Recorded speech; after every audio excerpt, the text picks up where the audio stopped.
Hi guys, welcome back to our channel.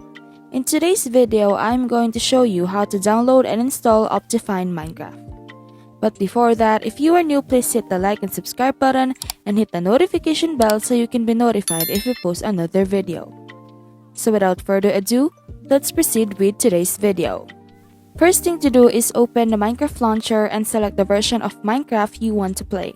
If you have the version 1.19.3, you can go ahead and select it. If the play has loaded, it just simply means files are successfully being installed in your computer. So you can now go ahead and quit your game. Next, you would want to open Optifine on your web browser. Once you are here, go over to the Download tab and select the Optifine version that you want. So in this case, we would be using 1.19.3 version. Select on these listed versions and click on the download button.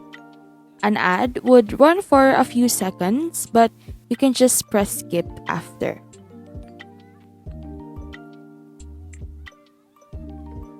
Then just click on the download button that would appear to download it.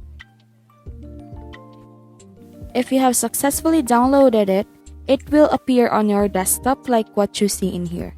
After that, just click this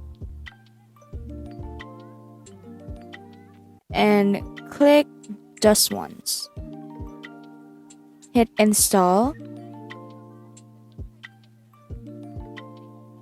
and just press OK. Once you got the Optifine installer on your computer and already successfully downloaded it, you can already start your Minecraft launcher and play the Optifine version you just downloaded. Thank you for watching. We hope you learned something from this video. Don't forget to like and subscribe and hit the notification bell if you want to see more of this.